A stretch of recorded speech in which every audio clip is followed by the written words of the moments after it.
Thank you so much. All right. So this is from, I guess, Nick Bostrom's letter from Utopia. It's already kind of like, look, the quotes are here always like giving the upper bound of what could be possible. And he basically says, your brain's special faculties, music, humor, spirituality, mathematics, eroticism, art, nurturing, narration, gossip, these are fine spirits to pour into the cup of life. Blessed you are if you have a vintage bottle of any of these. Better yet, a cask. Better yet, a vineyard. Be not afraid to grow your collection. The mind cellars have no ceilings. Again, that's more on the upper limit of what Neurotech could enable us to do. But I'm really, really excited today to have Chris Eliasmith, who gave a wonderful presentation at Foresight, a seminar. And it was so much love that we're like, we absolutely have to try to get this person to Vision Weekend. And then Ed Boyden, who I'm sure many of you are also familiar, also gave a wonderful Foresight seminar too, as I'm sure almost all of you have done. Honestly, but at this point, David Eagleman has been, I think, to the last 3 Vision Weekends or something like that. And Konrad also, like, I guess, like a Vision addition into our community. And I was really delighted that you leaned in and took the invite. And then Dana was here already last year. Thank you so much for coming in to telling us a little bit about the investment perspectives on many of these neurotech topics. All right, I'm going to hop over to you. You have a mic there already. I have one here. And, well, maybe we'll just share for now until I find another one. Thank you so much for coming, you guys. Maybe let's start by like laying the land, because you all work in like different fields within neurotechnology, right? It's a really big field. So maybe tell us a little bit about, like, if you want, how that field in your perspective has changed, what you're in, and like what is one really exciting thing that you think we can push for in the next 5 years in your specific focus area.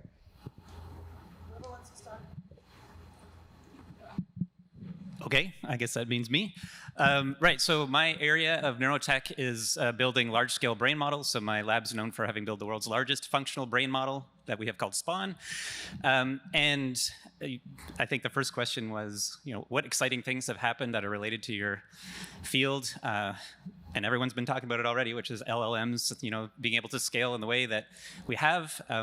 Sometimes people wonder if that's really related to neurotechnology. From my perspective, it is. In my lab, we also do work on things like LLMs and looking at the relation between algorithms that we discover by looking at the brain and algorithms that people are using to do things like deep learning. So I think that that kind of plots a course for the next 5 years, looking at exactly what is the relation. So people have been, scanning brains in Yuri Hassan's lab in Princeton, looking at how large language models can predict the kind of brain scans that you get from people when you tell them stories and have them do language processing. Other people have done the same sorts of things with large vision models, looking at the visual system, seeing how good of a model is a deep learned neural network for mammalian brain. And I think there's just a ton of really exciting and interesting things to do in that direction. Like how do AI and large-scale brain modeling come together, and how do they inform each other? Great, thanks.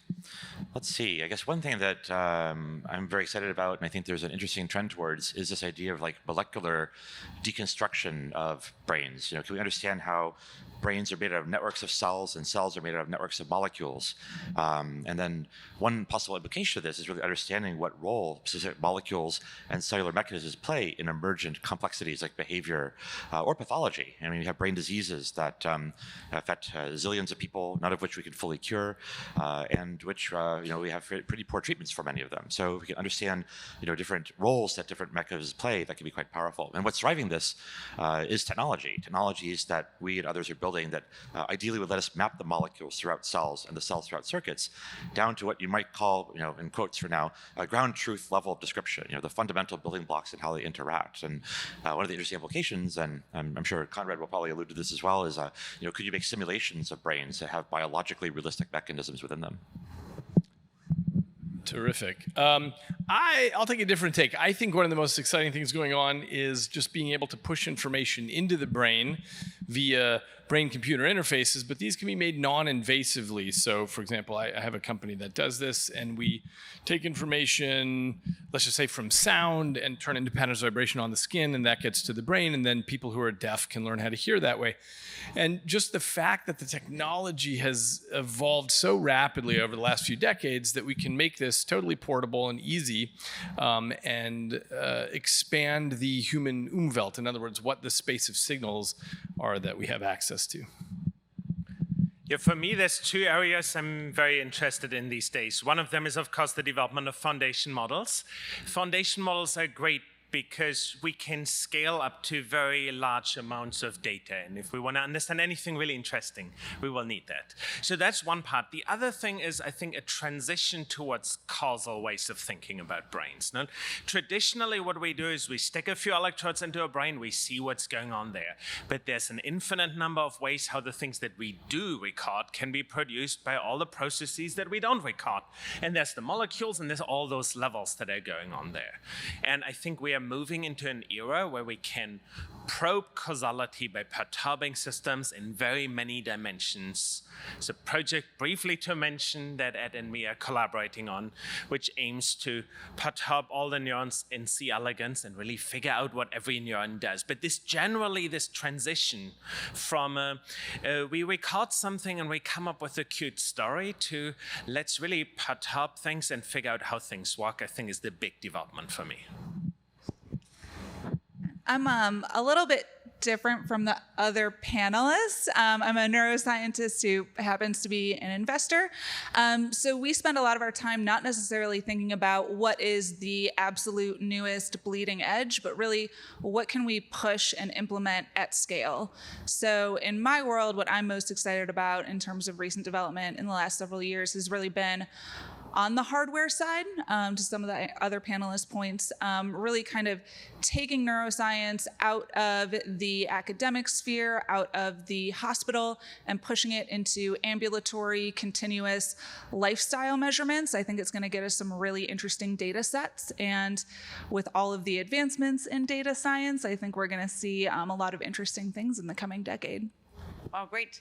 So now if you hold in your thought, like where we could be going in like a few areas that you mentioned, like why are we not there yet? Like what's the like number one thing that's really bugging you, that can already like foreshadow some of the realpolitik discussion of tomorrow? Like, yeah, what's stopping us from actually making progress?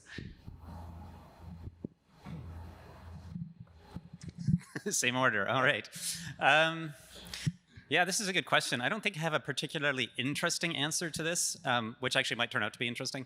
So the uninteresting answer is hardware, so compute. Like we're trying to build these massive models. I think for many of the examples that we heard here, the more complicated you're probing the brain, the larger a foundation model you're creating, the larger whole brain simulation you're trying to build. These are all very, very bottlenecked on compute.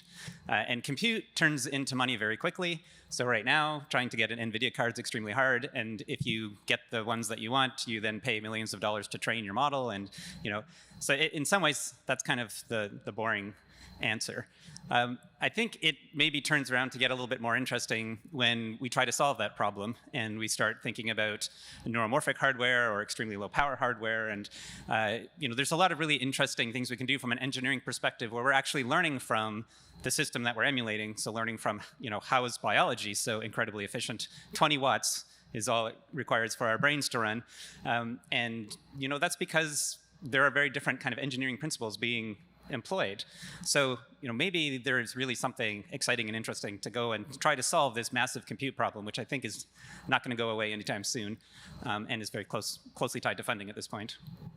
I'd like to ping pong off of that really quick, because I think at the same point, it's also generating the right kind of data to make meaningful insights. And I think one of the problems with the recent kind of hype around AI has been that folks think that it's going to be a cure-all, that, if you can generate statistical signal, that's necessarily meaningful.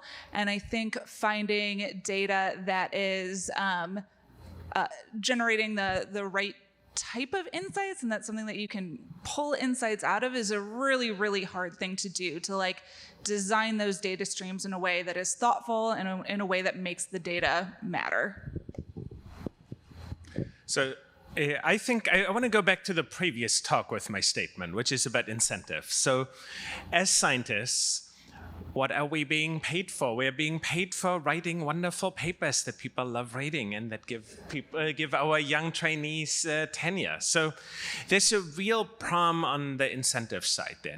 If we want to show that a treatment works, that's much longer than a PhD. If we want to really understand what a neuron does with its inputs, that requires much more effort than the typical PhD thesis. So I think one of the things that was holding neuroscience back was a lack of interest from the technical side, which I understand. No, like there weren't really products that you would want to buy, and I think that's why I have so much hope in this space. You know, like with the fact that like now there's real interest on investment side, I think we can scale up things, change the incentive structure. Also in general, like people are thinking wonderfully beyond the old way of organizing academia. And that's why we're all here, so I'm so happy to be here. Well, I love what was said, and I agree with all that. The only other thing I'd point out is that it's a really big problem, the brain. I mean, 86 billion neurons, almost 500 trillion synapses, and in the inside of every neuron, it's as complicated as a city. So, we make these beautiful AI models, which have been extraordinarily successful, but they're very simple. And they're essentially like a cartoon of the brain, and that's taken off in a direction that's been super wonderful. But we have no idea the depth of Mother Nature's tricks. So I just want to point out that's part of why we're stuck. It's a big problem. Yeah, that's a good transition to the limitation that I think we're struggling with, which is if you want to understand how the molecules of the brain are organized and work together as a gigantic ensemble mediate brain computation, you have to see them, you have to locate them and identify them. And those are both very difficult things because biomolecules are made out of the same building blocks, but just in a different order. So they're really hard to tell them apart. And so we've been trying to help facilitate this by, for example, moving molecules apart from each other so that you can make room around them to run cool chemistry reactions and analyze them. And so one thing we're working on is taking brains and infusing them with basically the same stuff that you find in baby diapers, like swellable polymers, swell the brain to make it bigger. You also can separate the molecules from each other, and now you can potentially run really cool chemical reactions on them to identify them. But there's a lot of work to be done. This is still in a very beginning phase. I think we already touched a little bit on it, I guess almost inadvertently and unavoidably on the intersection between AI and neuroscience, right? And so I think there's two ways in which people think about it. On the one hand, obviously AI is helping much of the neuroscience and neurotech development. On the other hand, people in the AI safety community have also been wondering, well, could we actually use some neurotechnology to also make some progress on AI safety in various different ways, from BCIs to Rejuvenation, but also just better understanding of how we make decisions. And so I'm really curious for your thoughts on that intersection. Do you think there's something there, undervalued, overvalued, whichever direction you choose to answer on?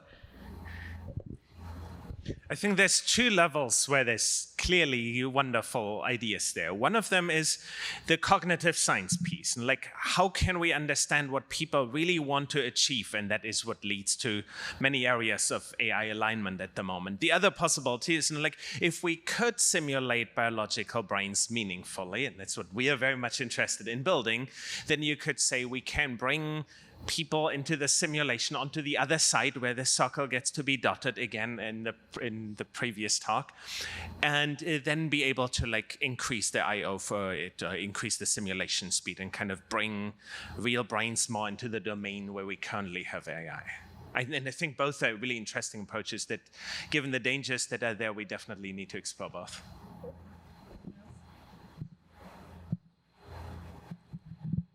I'm just going to second that.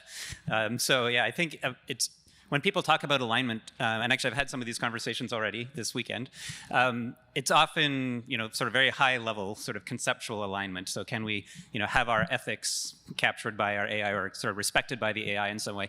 But I think there's a sort of more fundamental kind of alignment, which is one that Konrad essentially was touching on, and that's an alignment of dynamics, right? So when we come and we interact with other biological species, other mammals, we don't struggle a lot to align with them in all kinds of interactive ways. But right now, we do struggle a lot with robots, and I think the same thing also happens at the cognitive level.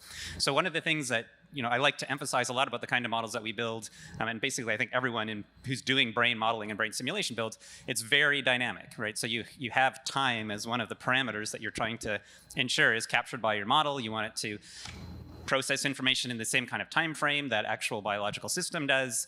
Yeah, you want it to react with the same kind of speeds. You're stuck with the slow processing of individual neurons, and being able to capture all of that kind of thing in your model, and then building it up to something which is very functional and interactive, I think is a way of aligning in a way that's often not really considered too much. And if I may add something to the dynamics, like the difficulty of dynamics in neuroscience at the moment is the dynamics are made by interactions between neurons. But the interactions between neurons, they're made by the molecules that Ed mentioned, but we can't measure them because they're embedded in that system that is completely connected with everything.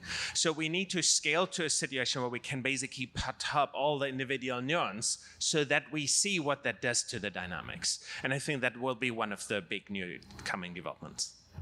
Anyone else want to have a note? Definitely don't have to. Okay, great. Well, we just needed to get that out of the way. Okay, cool. Well, I think another really interesting bit would be to touch on briefly like what it actually is that you're like individually focused on. I would love to hear a little bit more about the C. elegans project, for example, that you have cooking up. You have so many amazing technological progress areas right now with neosensory and so forth, and like the videos are absolutely amazing for if you haven't seen them yet. And obviously, how to build a brain is also it's almost like how to build a beer, like the little toolkit. So yeah, if you want to dig a little bit deeper into like, you know, what is it specifically, you know, that gets you really excited, especially perhaps starting with the C. elegans stuff and then moving down the chain. Yeah, maybe I'll give a bit of an overview at the high level, and then Ed can fill in the experimental details. So I'm a computational neuroscientist, and I always wanted to be able to simulate brains. And somehow as a PhD student, I could convince myself, yeah, we're kind of on the way to do that.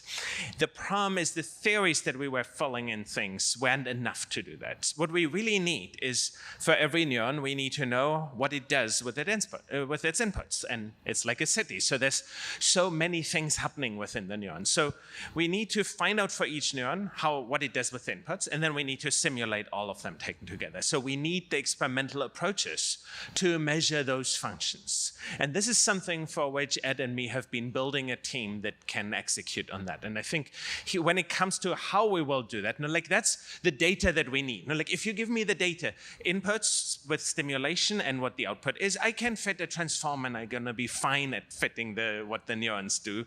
But we need that data, and that's why I pass it on.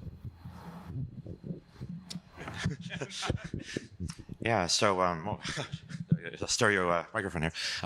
Let's see. So yeah, I guess it's been really fun to interact with Konrad and this growing team to think about what it would be like to make a biologically realistic and ideally insight-yielding model of a brain. For me, it was always very philosophical, which led me into neuroscience from physics. But also, the physics has been very helpful as a way of thinking about the technology.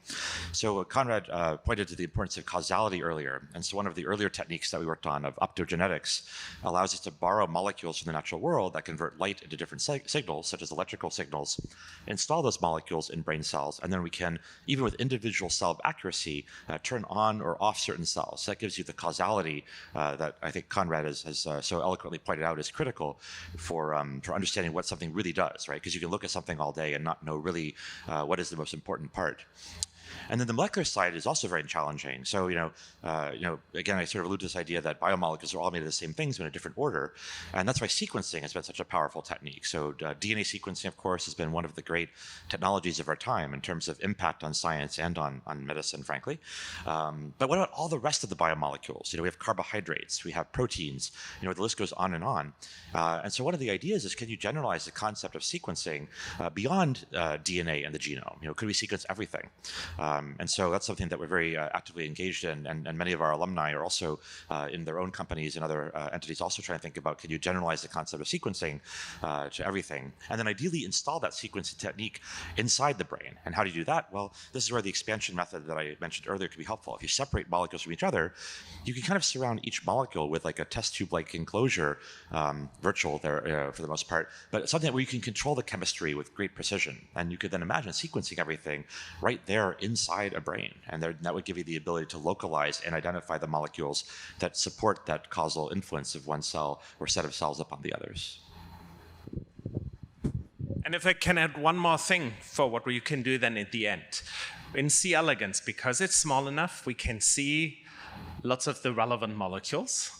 And we can also do all the experiments where we know what a neuron does with its inputs. With that, we can then calibrate a little bit like with a Rosetta Stone. What does a molecule do in the physiology of the cell? And now if you give me that calibration, I can then go to a simulation of a worm or later of like a higher animal by using only the molecule. So in that sense, there is a path to scale up in that space that I think is very important. What's the end goal? Well, the end overall or for C. elegans? Well, the end goal for C. elegans now is I want three things. I want out-of-domain generalization prediction of all the behaviors, of all the things the neurons do and what the effect of any stimulation is. The end goal, if you then scale it up, now is you have a molecular simulation of the mouse that allows you to cure a lot of diseases, and eventually a molecular or like a detailed simulation of Konrad because he will die eventually. Chris, David, you want to deep dive a little bit or double click on the stuff that you work on? Okay, great. So yeah, my interest is in all, the language of the brain. It's all electrochemical. I mean, there's just spikes and there's chemicals released, but it's all happening in silence and darkness in the vault of your skull. And we feel like vision is so different from hearing, from touch, from smell, but it's all in a common currency on the inside.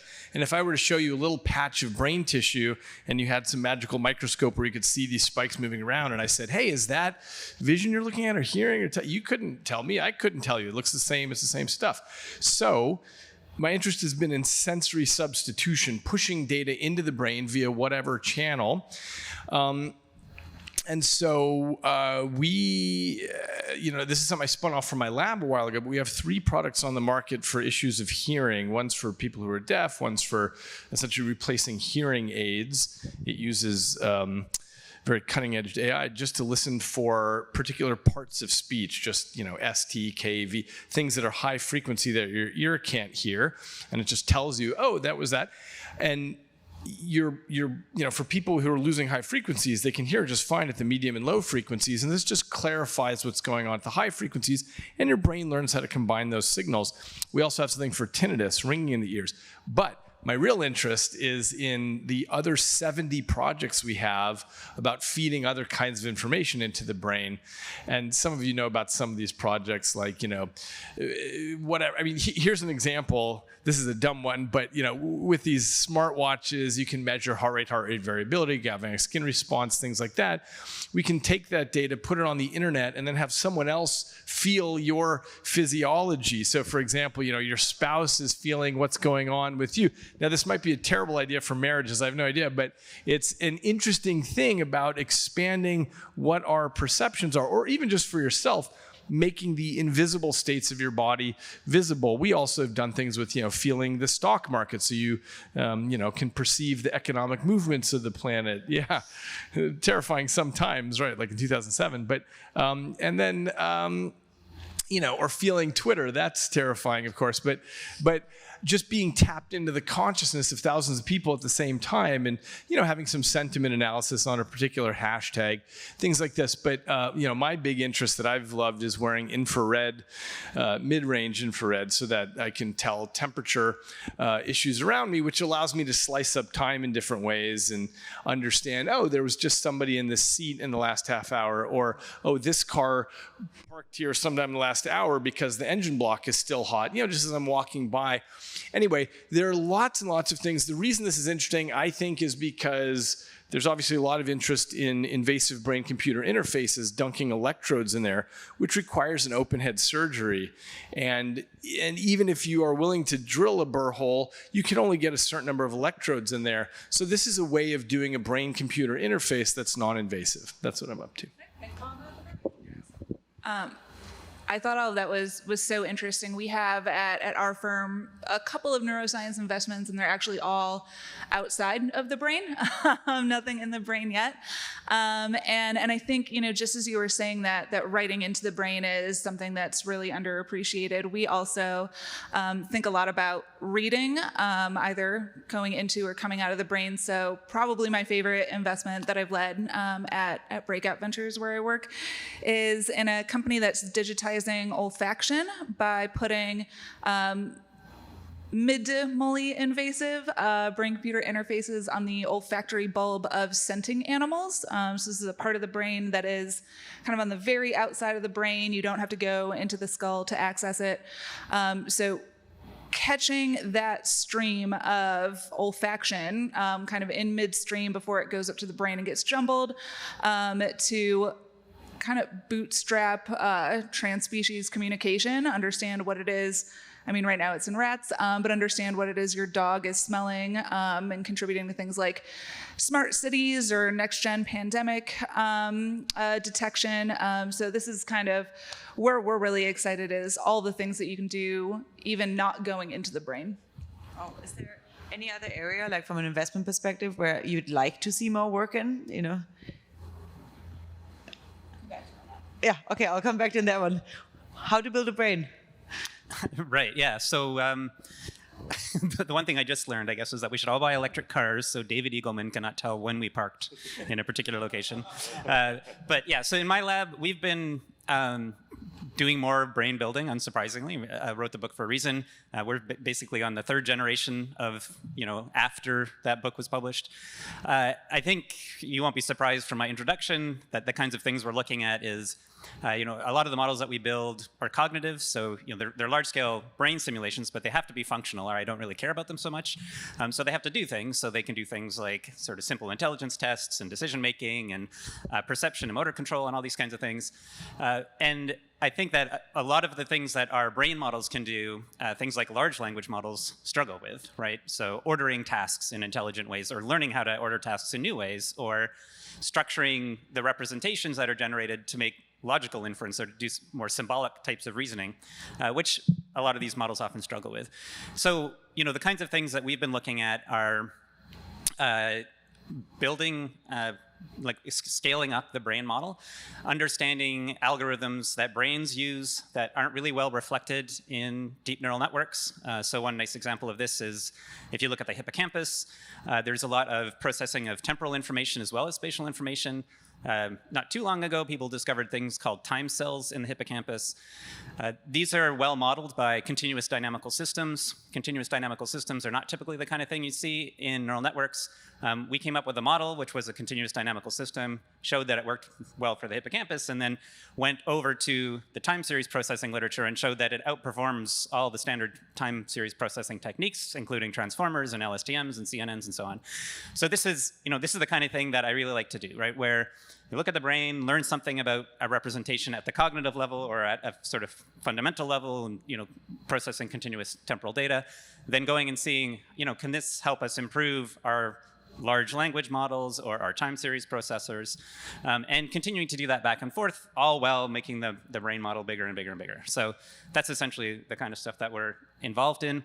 And then I guess the last thing to talk about is, I really do care deeply about this energy problem. So the compute it just costs way more than it ought to, as we know from looking at biological brains. So like many others here, I have a spin-off company that's associated with the lab called Applied Brain Research, and we're building chips which natively run that algorithm that we extracted from the hippocampus at extremely low powers. So you can take some of these things like large language models and full speech recognition and so on and so forth, and run it at extremely low powers. And that actually lets you solve all kinds of interesting practical problems, and you don't have to take all the data and send it to the cloud. That's a huge energy saver, as well as just having the compute be extremely efficient. So I see all of these things as very closely tied to one another.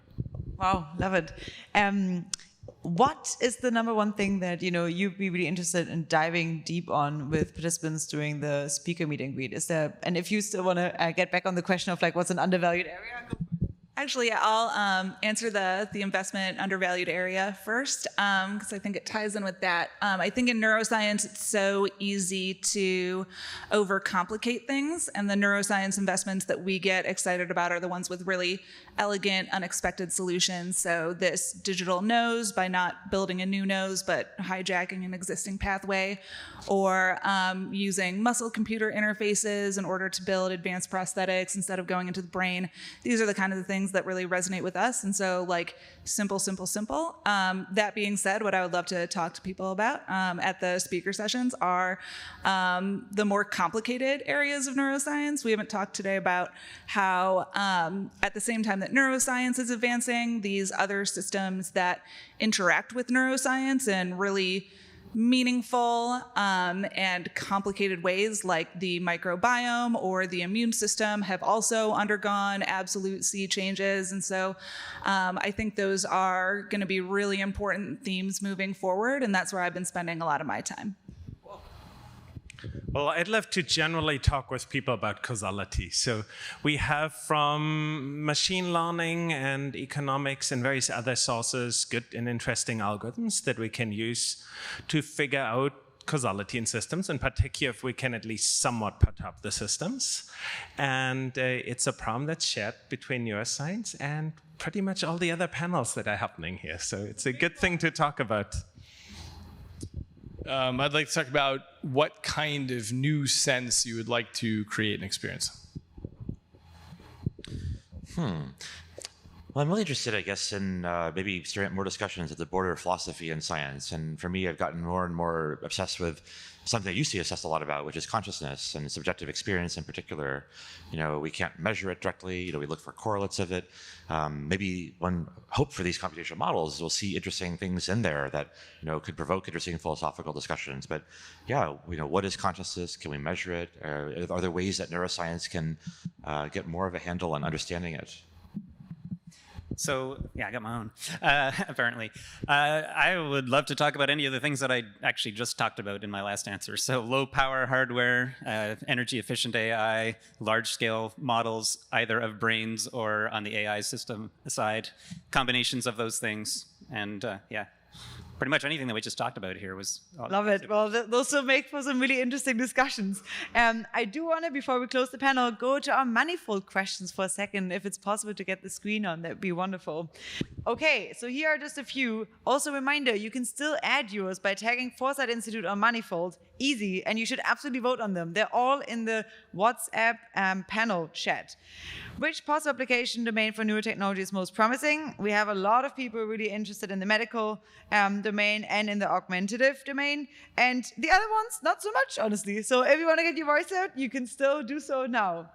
Next one up, we have neurotechnology is most relevant for AI safety with respect to BCIs extracting human knowledge, not very many votes. BCIs creating a reward signal, Neurotech enhancing humans, understanding human value formation. I guess that's the thing that Konrad just discussed, the ethics part. Cyborgism and whole brain emulation. Whole brain emulation is tailing head to head with understanding human value formation. So you can still really make your voice heard there as well. This one up, we have the first human brain upload able to remember a password will occur by... Most people think it's 2060. We have 3% thinking it could happen by 2025. Very ambitious. And then I think it's like a relatively even distribution, but rather longer timelines, I think, for this as well. Finally, last but not least, getting into a little bit of the risks. What are you most worried about when it comes to advanced neurotechnology? Accidents, privacy violations, mind crimes, and involuntary suffering, loss of current human culture, widening social disparities, or weird consciousness dilemmas. And currently, privacy violations and mind crimes are trailing ahead. So if you want to get your voice heard, please, please, please predict on Manifold. All the questions are again in the WhatsApp group. And please, you guys hang around because I know that people are dying to talk to you after this. Thank you so, so much. Thank you.